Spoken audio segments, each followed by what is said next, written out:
What's up guys, Manny from Motomillion. It's M1000RR day.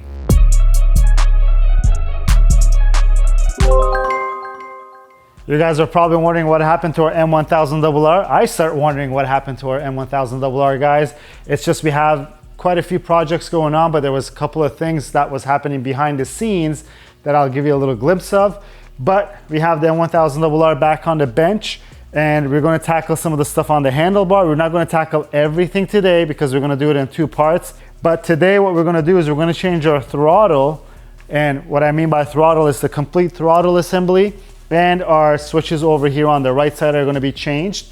And since we're changing the throttle, we're going to get rid of these grips that I do not like. And I don't know why BMW makes it so hard for you to change the grips. I kind of know why, because they're heated grips. I don't care about it. We live in Florida. And even if you don't live in Florida, look at the tires on this thing. If it's cold enough that you need heated grips, you probably shouldn't be on this bike because those tires are not going to work properly in that weather. But to each their own. So this is our throttle that we're installing on this bike. It is a quicker throttle, meaning the throw is less. This is 63 degrees, I believe, and this is something like 80 degrees. We'll put up on the screen somewhere the different degrees because I don't know it by heart. But this thing doesn't have the heated grip elements. Obviously, it's a race piece. And we have our integrated buttons here. I really like the look of this, but also the feel of this throttle is really nice. It's also going to allow us to run other grips. But enough talking, more walking. Let me start taking this apart and then let's see how it looks on the bike.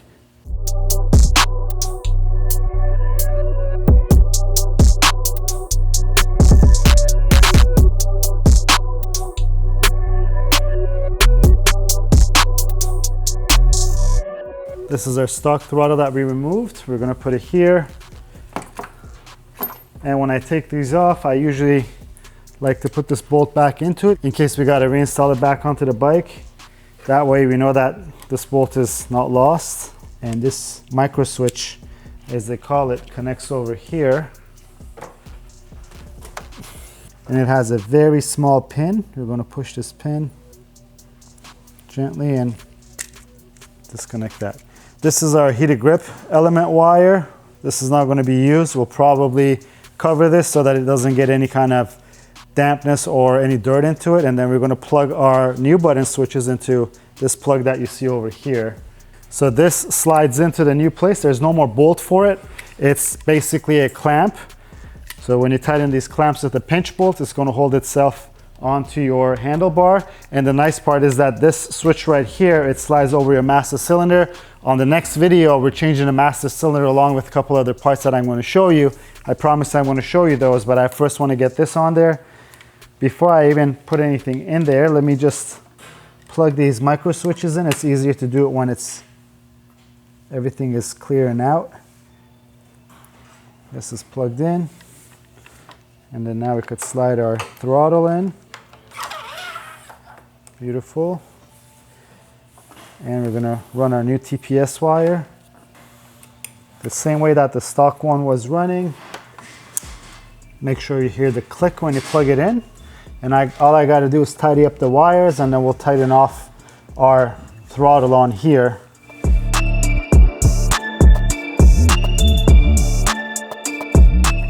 Perfect. So I zip tied everything under here. I was checking to make sure that we have clearance with our top tank cover, which we do. So now I could technically put this back on. Perfect, we're all set. I've already tightened the bolts for the pinch bolts of our throttle. Now what I want to do is I'm not going to turn the bike on, but I'm just going to give it power to see if it actually works. Okay, so the start works and mode button works. So all the buttons that are on it works, that's good. I'm not going to start it indoors, and let me get to the part that I really am not sure about yet. It's going to be completely experimental. I know that I could change my grip for the throttle side, but I'm not too sure about my clutch side, and that's why we did purchase the clutch side grip, because when you purchase a grip from BMW, it's the grip, the throttle tube looking thing, which is the, I guess we'll call it a grip tube, which has the heated grip elements. And if you come over here, the biggest problem is the wonder wheel. I don't know what it's exactly called. I always call it the wonder wheel, guys. It's this control that the BMWs come with now. And if you take a look closely, this is not symmetrical, and it's made in a way that the grip covers, I guess, some of the electronics that are in here, and it allows it to do this motion that you see. And because of that, we can't just even pull this off and put a new grip on it because, as I mentioned, this is not symmetrical. And I could show you that with the new grips that we're gonna run. This is elliptical and this is completely round. So my theory is I'm not gonna use the heated grips, and I know how to actually make the heated grips work if I want to keep them on there. And all you gotta do is you gotta basically get a potato peeler and start peeling away on the grip. And you wanna make sure you don't damage your heated grip elements. And then you buy 2 sets of grip, because this is the left side grip and it's got a smaller diameter, but the throttle grips have a larger diameter, and you could see it right here. So what you do is you buy 2 sets of grips and you slide the new grip over this clutch tube, whatever you wanna call this, and then you keep the heated grips and you have new grips. A lot of people don't want to do it because it's kind of tedious. It's not that hard, but you just got to be very careful for not damaging the heated grip elements. But what I'm going to do in this case, I thought I could probably get away with cutting this tube from here. That way it attaches to the handlebar as it should, and it keeps this Wonder Wheel piece covered as it should. And then I'm going to take my grip and I'm going to cut this part off, and I'm going to use the grip part, and I'm not going to use this flange looking part over here.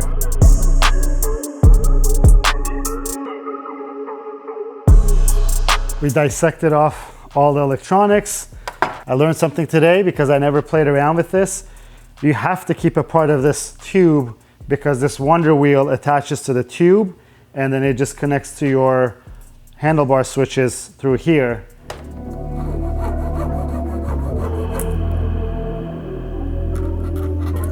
I know some of you guys watching are saying that I'm cutting the wrong side. I know I'm cutting the wrong side. I just want to see how clean of a cut I could get. And take a look at this. You could already see all the heated grip elements that are in here. And this is what I mean, guys. If you guys are going to change the grips, you have to not damage these elements here, but you got to get rid of the grips somehow all the way to the point of the elements, and then slide your new grip over. But that's not what we're doing.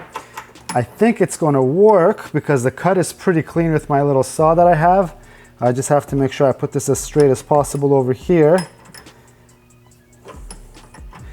And then I'm going to try to just cut it straight down. Let's see, here goes nothing, guys.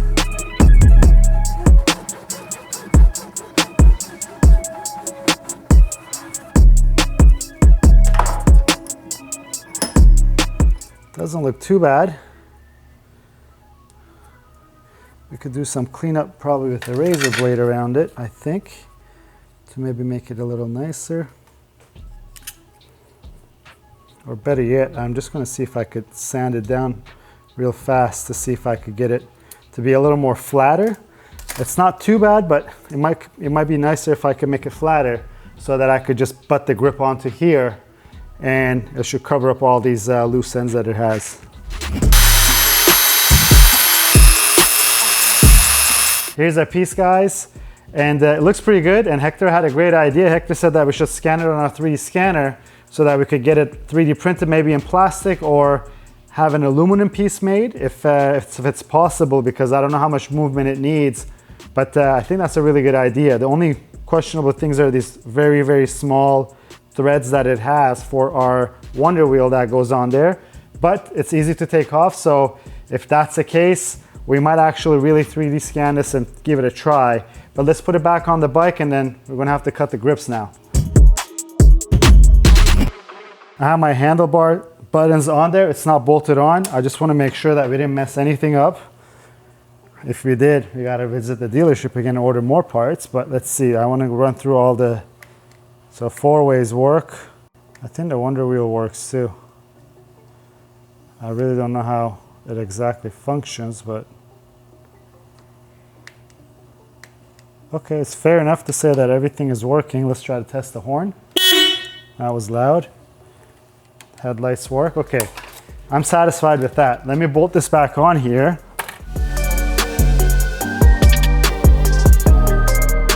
Cool, now we gotta cut the grip. I think I'm just gonna use our pipe cutter just to see if I could just cut this Hopefully it does a straight job. I guess it's the moment of truth. I have my grips that are cut. Let's try to put it in.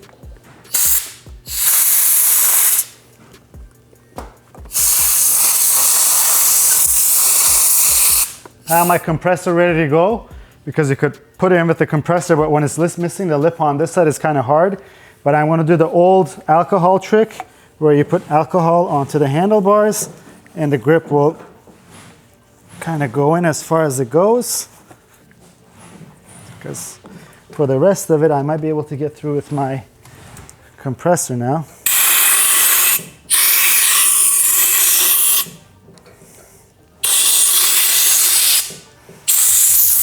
There we go. I think it's at the end. And looking at it, and judging by the smile on my face, I think you guys can say that it kind of worked. And I think it did, because it's very, very hard to see if it was even cut, because all you see is a blue line across it, just for good measure. There we go. Yep, let me sit on the bike, take a look at it real quick. Wow, I'm happy guys, it worked.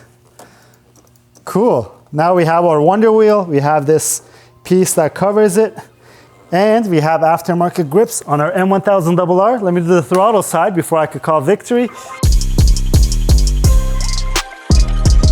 Now that my grips are on, I'm gonna grab my bar end, and I want to put it back on there. Now this looks as good as new, even better than new, guys. The grips we use are the ProGrip 717s, if you haven't noticed. They kind of sit between the Domino XM2s and the Domino MotoGPs. The Domino MotoGPs are very thin and firm, which is one of my favorites. But the XM2s are too soft for me, and this has the same texture as the MotoGP grips by Domino, but it's just a little bit on the softer side, which makes it better for a bike like this, because if you've watched our ride videos, I do complain quite a bit about the buzziness of this bike, so it's going to help with it. And we went with the blue one. I think it matches the paint scheme. Let me get onto the other side. Let's put our brake lever guard on, and then I want to tell you guys about the next pieces that we're going to install, which I'm also very excited about. And for the brake lever guard, I'm going to be installing our full 6 brake lever guard. This is the same exact weave as the OEM weave as well, and it's carbon. I really, really like these pieces. It goes directly on here. And when you buy it from us, make sure that you're buying it from the correct bike, because each application comes with a different bolt. And with some bikes, you need an adapter. So all you got to do is tighten this. Perfect, now it looks good. One other thing that I want to mention, it comes with a sticker that you stick on top of it, but I'm not going to do it because this is most likely going to come off because of our next mods. And what are they? It's something that I'm really excited about and something that we've been really working on behind the scenes. That's why you haven't seen this bike, and we kind of left it open like this because we kind of knew the pathway to the completion of this bike, and it is finally available, guys. We have a full Brembo conversion kit for this bike. You're probably wondering, full Brembo conversion kit, what do you mean? Well, the front brake calipers were easy because you take off your stock calipers, you take off the dowel pins, and you could run Brembo racing calipers that are 100 millimeters. We've done that before. Your master cylinder, it's a straight swap with a Brembo master cylinder of your choice to fit your caliper. But the rear caliper was an issue on this bike because it has that quick change setup, and it's totally different. If you've seen our underslung rear caliper setup for the K67 S1000RRs, it's not the same because this is a quick change setup. The rear wheel is completely different. The offset of the rear brake caliper is different, so we couldn't use that caliper. That would have been cheating. And let me go to show you what we've done, guys. This is the stock brake caliper mount for the rear brake calipers on this bike. This is what allows it to be a quick change system. The brake caliper stays on the bike when you take the rear wheel off. The problem is this distance right here. And this is the new caliper mount that we've made. And thanks to Matt from Emesco from England. These are machined in England by him. They're amazing. We have yet to test it on the bike, but I'm sure it's gonna fit because the caliper dimension is right. And he's also done some testing on this part. And I'm really excited to put this on because the bike is gonna get what it deserves. It's a full Brembo caliper conversion for the front and the back.